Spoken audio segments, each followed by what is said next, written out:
In your power, insights from Neville Goddard's at your command. Have you ever entertained the notion that a person might simply decree an event and watch it unfold? This might strike you as far-fetched, yet in our current video, I aim to showcase the contrary. Mankind has always possessed this inherent ability. No element of man's world comes into existence without his explicit decree. This assertion may seem peculiar, yet it is grounded in an unwavering principle that resists denial, despite any attempt to do otherwise. It is critical to clarify, however, that this isn't about loudly demanding outcomes or reciting affirmations. Such tactics tend to affirm the very lack they aim to overcome. The true power lies in the conscious decree. Each individual lives in the reality of what they have consciously acknowledged themselves to be. But imagine if you could harness this power to alter your reality and construct the life you've longed for.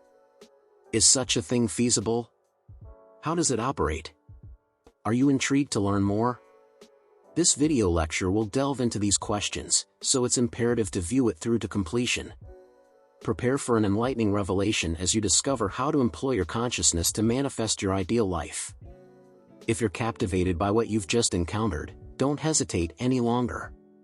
Subscribe to our channel now and delve deeper into the power of consciousness and the art of manifesting your reality. Moreover, we invite you to comment below with your thoughts and personal experiences concerning this topic. We're eager to engage with you and share insights. If you find this video beneficial, please share it with someone you know. Our thanks go out to all. Can one indeed declare an event and witness its manifestation? Undoubtedly, yes. Historically, man has dictated the events that populate his world, and this remains true in the present. Such occurrences will persist as long as man retains consciousness. You may dispute this, but you'll find this principle, rooted in perpetuity, indisputable. Declarations made through mere speech or boisterous affirmations often serve as nothing more than echoes of doubt. True decreeing is always an act of consciousness. Every person lives as the embodiment of what they have proclaimed themselves to be. The silent man, devoid of speech, lives in the awareness of silence, thus decreeing his condition through consciousness. When read with this understanding, the Bible emerges as the most profound scientific text ever penned. Rather than interpreting the Bible as a historical chronicle or a biography, view it as an unfolding psychological saga within the consciousness of man. Embrace it as your personal narrative, and you will witness your world transform from the barren deserts of limitation to the fertile lands of potential. It's universally acknowledged that all things were made by a divine creator, and nothing exists that wasn't made by this entity. Yet, what sparks debate is the identity and nature of this creator.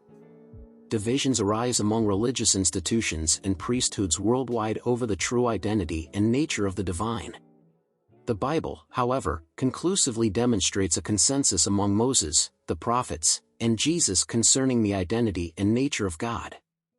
Moses uncovered that God is the consciousness of man's being. He proclaimed, "I am has sent me to you," and the voice within affirmed, "I am that I am." David, in his Psalms, advised to be still and know that I am as God. Isaiah announced, "I am as the Lord, and there is no other, though you do not know me, I am as your God.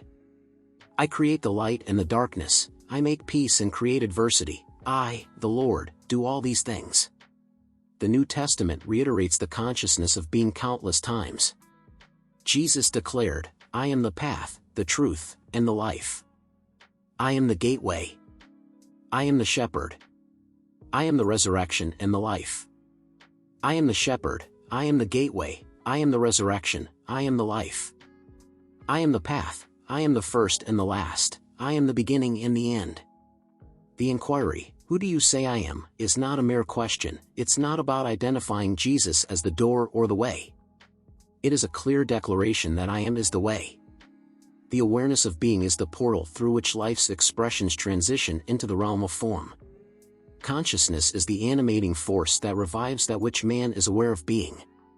Man is perpetually shaping his reality based on his conscious awareness. This is the liberating truth, for man is always confined or released by his state of consciousness.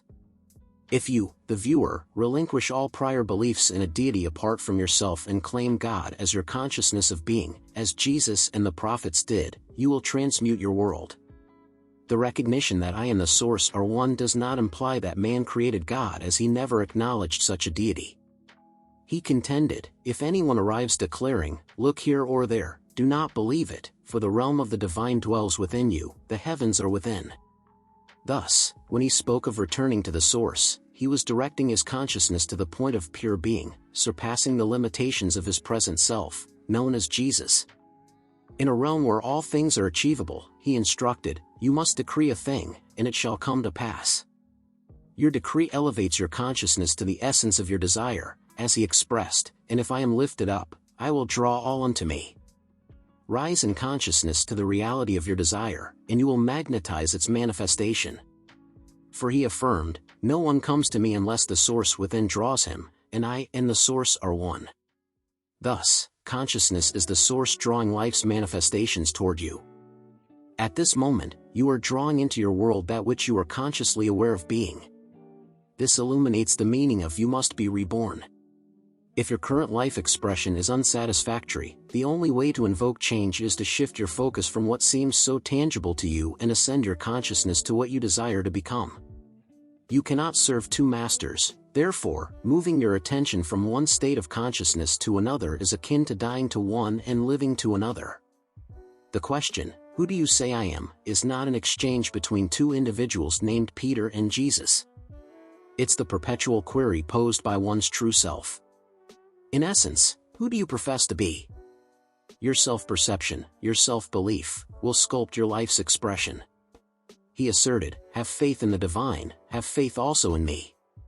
Here, he is signifying that the divine within you is this very self.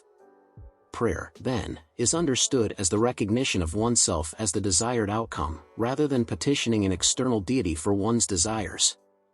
In the beginning was the Word, and the Word was with God, and the Word was God.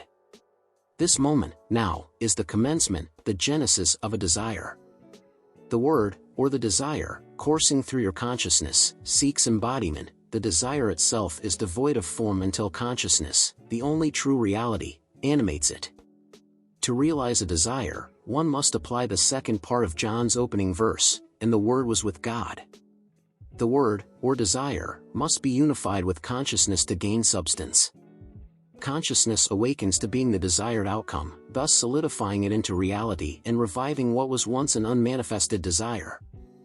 When two agree upon a thing, it is manifested on earth. This agreement is not made between two people, but between consciousness and the desired outcome.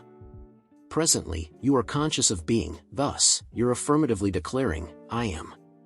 Now, if you seek health before any evidence of it appears, you must commence feeling healthy. The instant the feeling I am healthy is established, the two have agreed, I am and health have become one. This concordance invariably gives birth to a child, which in this context is the manifestation of health. Why is this agreement expressed? To bring forth the manifestation of the agreed-upon condition. Hence, understanding Moses' proclamation, I am as sent me, is crucial. What entity other than I am could propel you into existence? I am the path, there is no other. Whether you soar to the farthest reaches of the earth or descend into the depths, you remain conscious of being. You are perpetually propelled into existence by your consciousness, and what you manifest is always a reflection of your state of consciousness. Moses also affirmed, I am what I am. Here's an essential reminder, you cannot fill old wineskins with new wine, nor can you sew new cloth onto old garments. In other words, you cannot bring any part of your old self into a new consciousness.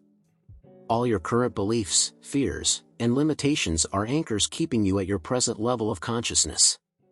If you wish to transcend this level, you must leave behind everything that defines your current self or self-conception. To achieve this, you must shift your focus from all that currently troubles or limits you and concentrate solely on being. Declare to yourself, I am, embracing this state without any conditions or form. Persist in this declaration until you are completely immersed in the sensation of pure existence, unattached to identity or form. Within this limitless expanse of self, you will discover that all things are divinely possible. Every conceivable aspect of the world is accessible within this present, formless awareness. It's a state of effortless realization. The scriptural invitation is to step away from the body and be present with the divine, the body representing your former self-image, the divine your awareness of being. This is the essence of Jesus' message to Nicodemus: you must be born again. Without a new birth, a transformation of self-concept, you remain confined to your current realm of limitations. The only avenue to alter your life's manifestations is to change your consciousness, for consciousness is the foundation that crystallizes into your surrounding reality. The world of man, in all its detail, mirrors your consciousness. You cannot remodel your world or environment by destroying its appearances, just as you cannot alter your reflection by shattering the mirror. Your surroundings and all that they encompass are a mirror to your inner state of being.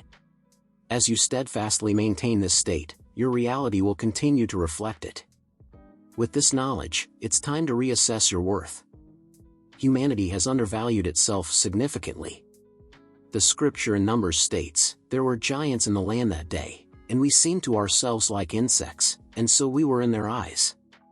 The passage is not a nod to ancient times of literal giants but speaks to the present moment, where life's challenges, unemployment, adversaries, personal tribulations, loom large, making us feel insignificant.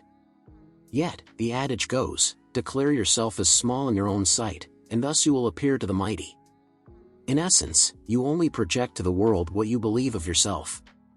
Elevate your self-perception, see yourself as the mighty being, a nexus of power, and watch as your former intimidations shrink to insignificance. All beings on earth are as naught. He acts as he pleases with the heavenly host and the inhabitants of earth. No one can hold back his hand or say to him, "What have you done?" This speaks not of a conventional deity in the heavens, but of the singular, eternal God, your own consciousness. Awaken to the realization that you are not merely human, but your true essence is formless, faceless consciousness. Liberate yourself from the chains of self-limitation. I am the good shepherd. I recognize my sheep and they recognize me. My sheep listen to my voice. I know them, and they follow me. Your consciousness is akin to the good shepherd, never forsaking any aspect of your awareness. I am a voice crying out in the wilderness of human bewilderment, calling to those I am conscious of, and I will invariably unite with the essence I am convinced of. The I am is a portal through which all that you affirm can manifest. Now, seeing your consciousness as both the sovereign and guide of your life, the evidence of your beliefs will be undeniable. Why not choose, then, to cultivate the consciousness of qualities you esteem: divine love, prosperity, wellness? Embodying these attributes is as effortless as embodying their opposites. Your world does not shape your consciousness, rather, your consciousness gives form to your world. This concept, though too simplistic for human intellect, which often overcomplicates, remains profound truth. As Paul observed, to those grounded in worldly wisdom, this principle seems nonsensical, and to those seeking miracles, a hindrance. Consequently, humanity remains in the shadows, failing to realize its true nature. Long-standing worship of man-made idols makes this truth seem sacrilegious at first, signaling the end of old beliefs in a God external to oneself. Yet, this truth reveals the unity of I with the divine, though the divine transcends individual awareness. Before one can alter their reality, they must lay the foundation: I am the Lord. One's self-awareness is the divine. Until this truth is unshakable and immune to the dissent of others, one will revert to former bonds. Unless you believe that I am, you will die in your sins. That is to say, confusion and frustration persist until you identify their source. When you have lifted up the Son of Man, then you will know that I am He.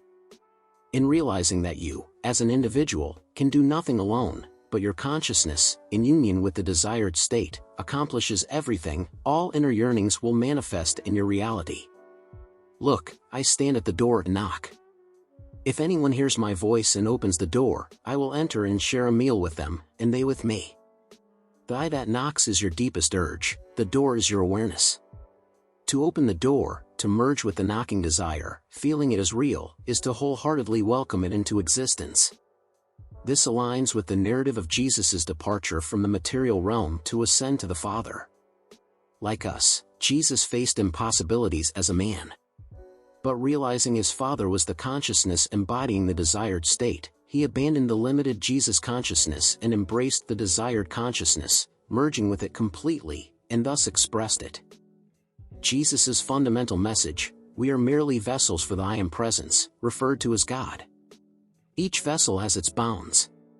To surpass these and express desires beyond your present self-image, you must shift focus from current constraints to the embodiment of your aspirations. The manner in which this new consciousness takes form is beyond human comprehension. Our paths are ineffable. Speculation only betrays a lack of true embodiment and is riddled with doubt.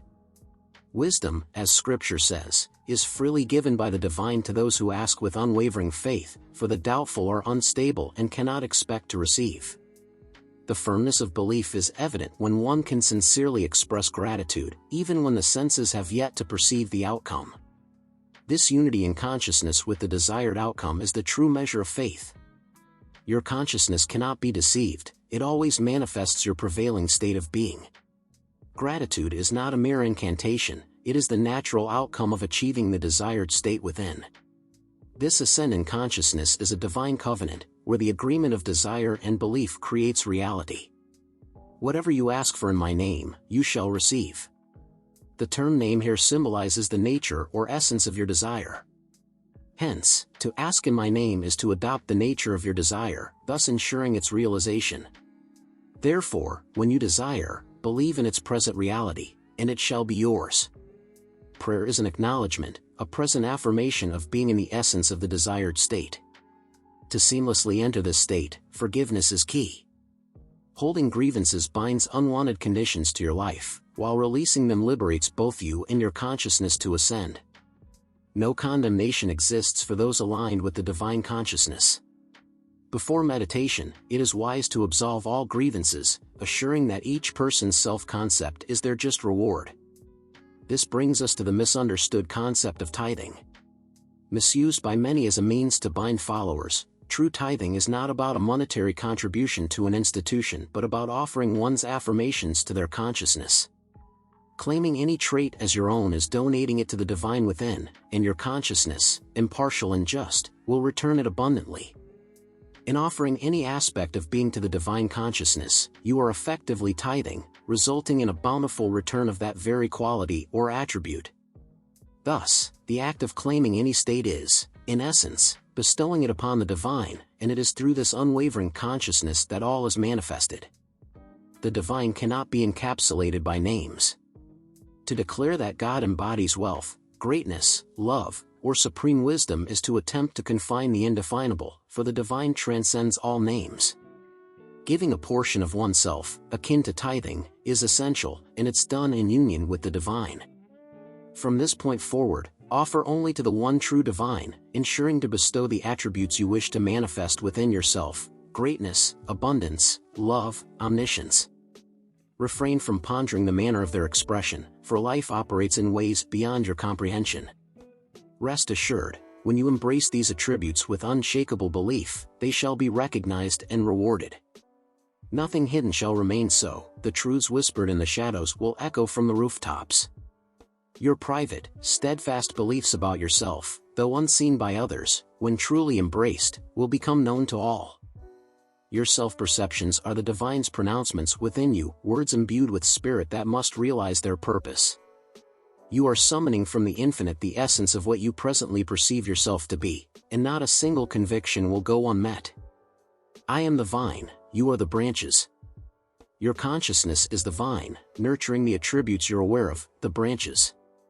Just as branches cannot survive without the vine, your realities cannot exist without your awareness of them. Similarly, if attention, the life-giving sap, ceases, the realities of your world will fade and wither away. To dissolve a seemingly tangible problem, simply shift your focus away from it. Despite its apparent solidity, disregard it, become apathetic towards it. Embrace the feeling of embodying the solution. For instance, if confined, no one needs to tell you to long for liberty, it's inherent. So, why focus on the restraints? Divert your gaze, immerse yourself in the sensation of freedom, and watch as the confinements dissolve. This principle is universally applicable. I have witnessed individuals consumed by debt who applied this notion and saw their financial burdens vanish. I have observed those deemed beyond healing who redirected their focus from their ailments, embraced wellness, and witnessed their diseases vanish without a trace. Your response to "who do you say I am?" dictates your reality. As long as you accept being trapped, unwell, or impoverished, those will be the states you project. When one recognizes they embody what they seek and starts affirming it, the evidence will materialize. Consider these words: "Whom do you seek?" They replied, "Jesus." And the voice affirmed, "I am he." Here, Jesus symbolizes deliverance. You seek liberation from your adversities. I am as your liberator. If hunger plagues you, sustenance is your savior. If poverty binds you, affluence is your freedom. If illness afflicts you, wellness is your salvation. Thus, assert "I am he." In essence, own the state of being you desire. Proclaim it within your consciousness, not through mere words, and your consciousness will fulfill your assertion. You've been counseled, you will find me when you perceive me within the object of your desire. Embrace the quality within your consciousness until you become one with it. By truly embodying it, that quality will manifest in your reality. You transcend your issues when you grasp their resolution. Who has touched me? For I sense that power has gone forth from me. Indeed, the moment you internalize the feeling of wholeness, healing energies will radiate from you and become tangible solutions in your life. Do you trust in the divine? Place your trust in me as well, for I am one with it. Have faith in the divine. It found unity with the divine and saw no transgression in manifesting divine works. Embrace this path. Believe in your consciousness, in your divine state of being. Claim every attribute you've previously ascribed to an external deity, and you will begin to express those qualities. For I am not distant. I am closer than your limbs, nearer than your breath. I am your consciousness of being, the source and conclusion of all that I am conscious of. Before existence as we know it, I am, and I will be after its end. Prior to the age of prophets, I am. This I am is your consciousness. Unless the divine establishes the undertaking, those who labor do so in futility. The divine, being your consciousness, necessitates that your desires be anchored within your awareness to find fruition. All must originate and culminate in consciousness. Truly fortunate is the individual who has faith in themselves, for one's belief in the divine mirrors their self-assurance. Do you believe in a singular divine? Then also believe in me. Refrain from placing your trust in mortals, instead, embody your true essence. You alone can bring forth or accomplish what you have internally realized. No one takes my existence, I surrender it willingly. I possess the capacity to relinquish it and to reclaim it. Whatever transpires in this world isn't random, it unfolds under an exact, unwavering law. None can approach me unless drawn by the divine within me, and I am in unity with the divine. Trust in this principle, and liberation will follow.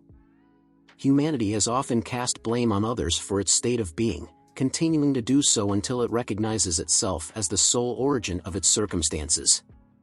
I have not come to abolish but to fulfill. I am the consciousness that resides in you. It doesn't annihilate, it consummates the form and notions one holds. It's futile for one identified with lack to encounter prosperity in this world until they profess abundance. Indicators are not precursors, they are the aftermath. Persisting in lamenting the constraints of scarcity while remaining in want is a futile endeavor. Transformation cannot stem from that level of consciousness. In navigating life, embodying various states, remember the parable of the prodigal son. Acknowledge your role in your own plight and resolve to ascend to greater heights where abundance and honor await your claim. The prodigal son faced no censure when he dared to embrace hope. Others can only judge you as long as you judge yourself through your allowances. Hence, blessed is the one who refrains from self-reproach for what they permit. In life, nothing is condemned, everything finds expression. Life is impartial to whether you view yourself as affluent or needy, potent or frail.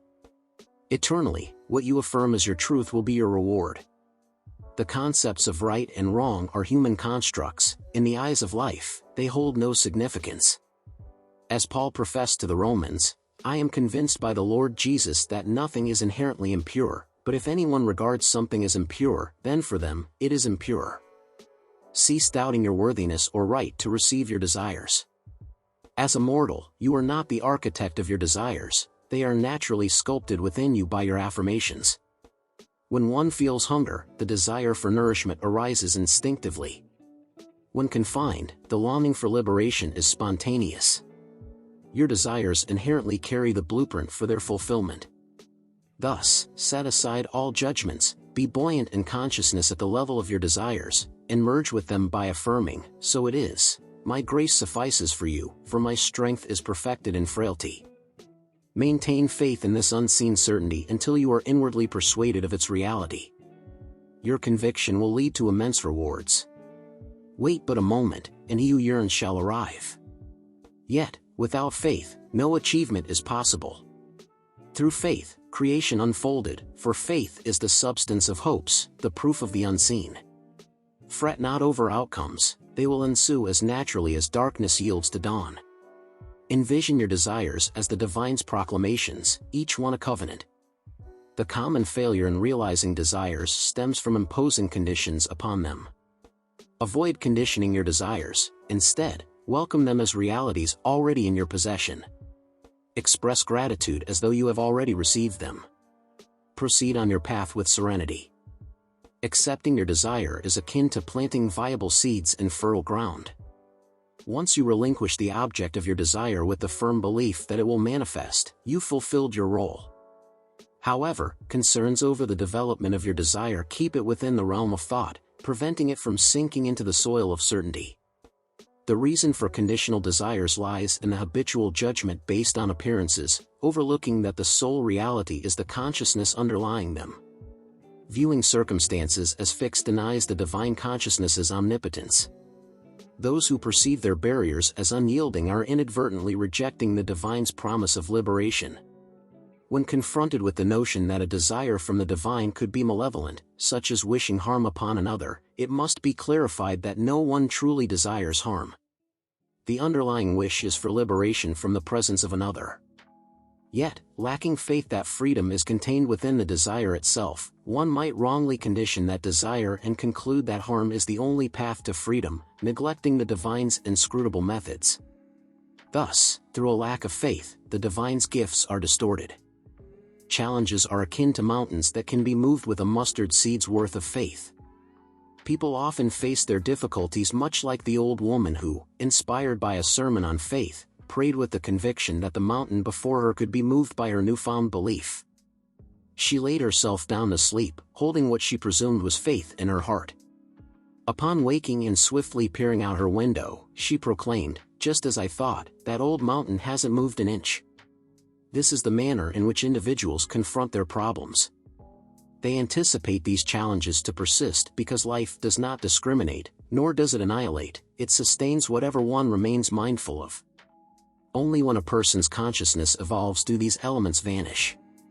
If one wishes to maintain a semblance of fact, understand that consciousness is the singular truth, and the material realm simply mirrors the state of one's consciousness. Thus, the divine realm you seek can only be encountered within your own consciousness, for the kingdom of heaven is nestled within. As the divine will manifests on earth, you are inhabiting the heaven you've crafted within. Right here on this terrestrial plane, your heaven unfolds. Indeed, the kingdom of heaven is within reach, the time of acceptance is now.